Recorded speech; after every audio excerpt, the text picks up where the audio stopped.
पहले आप तमाम देशवासियों को ईद उल फितर की हार्दिक शुभकामनाएं।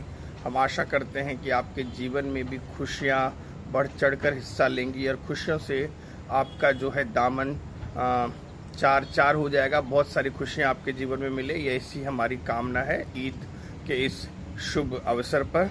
तो चलिए हम बात करेंगे आज बिहार की राजनीति की। बार बार बिहार की राजनीति की इसके लिए बात हो रही है कि बिहार में काफ़ी कुछ हलचल है, राजनीतिक गलियारों में हलचल है। हम आपको बता दें कि पिछला जो 2 दिन था वो केंद्रीय गृह और सहकारिता मंत्री जो है अमित शाह, उनका बिहार दौरा था। इस दौरे को लेकर के तमाम बातें हो रही हैं।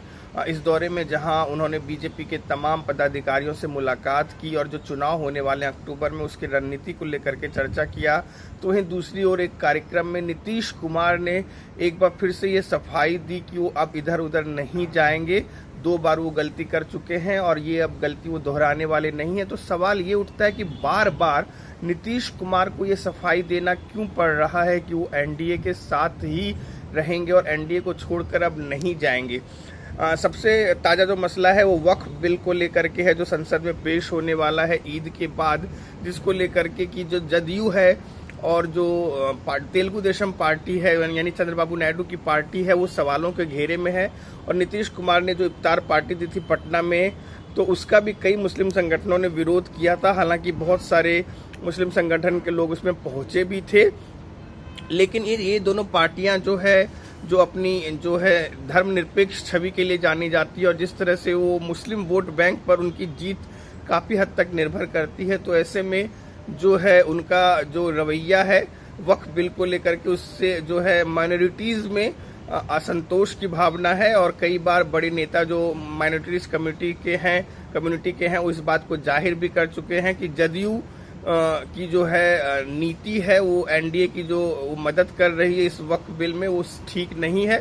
इसको लेकर के जो जदयू के जो मुस्लिम विधायक हैं और मुस्लिम पदाधिकारी हैं दबे स्वर में वो कई बार इस पर अपनी आपत्ति भी जता चुके हैं। तो ऐसे में ये देखना दिलचस्प था कि अमित शाह के इस दौरे में इस मुद्दे को लेकर के क्या कोई बात हुई या सीट शेयरिंग को लेकर के बात हुई। तो ऐसी कोई खबर नहीं है कि फिलहाल सीट शेयरिंग को लेकर के बात हुई हो।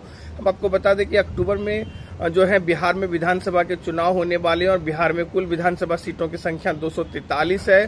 फिलहाल बीजेपी वहां सबसे बड़ी पार्टी है, उसको सबसे ज्यादा सीटें हैं, लेकिन फिर भी उन्होंने नीतीश कुमार को मुख्यमंत्री बनाए रखा है। तो इसका सबसे बड़ा कारण ये है कि नीतीश कुमार उनके लिए जरूरी भी हैं और नीतीश कुमार उनके लिए मजबूरी भी है, क्योंकि इतने दिनों में अगर एक सुशील मोदी को छोड़ दिया जाए जो कि अब इस दुनिया में नहीं है, बिहार बीजेपी में नीतीश कुमार के कद का कोई नेता अभी भी नहीं है। तो ये बीजेपी की एक कमी है। लेकिन सम्राट चौधरी, विजय कुमार सिन्हा, तारकिशोर प्रसाद ऐसे कई नेता हैं जो दावेदार हैं आगे आने वाले चुनावों में। और ये आरएसएस अपनी मंशा जता चुकी है। तो आरएसएस जब अपना 100वां वर्ष मना रहा है तो कोई संघ का कार्यकर्ता ही बिहार जैसे बड़े राज्य का मुख्यमंत्री बने, ऐसी उसकी मंशा भी है। तो इस सिलसिले में जो अमित शाह का दौरा था उसके कार्यक्रम में नीतीश कुमार ने एक बार ये फिर स्पष्ट किया कि वो एनडीए के साथ ही रहेंगे, इधर उधर नहीं जाएंगे। तो कई रणनीतिकार इसे नीतीश कुमार की रणनीति का हिस्सा मानते हैं कि उन पर अभी भी भरोसा करना मुश्किल है, क्योंकि जिस तरह से लालू यादव की पार्टी और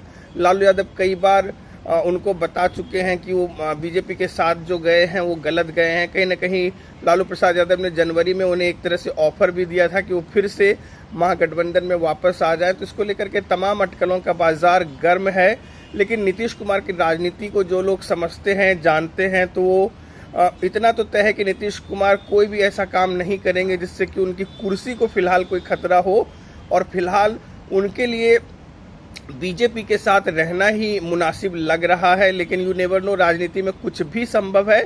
अभी चुनाव में कम से कम 4 से 5 महीनों का समय है।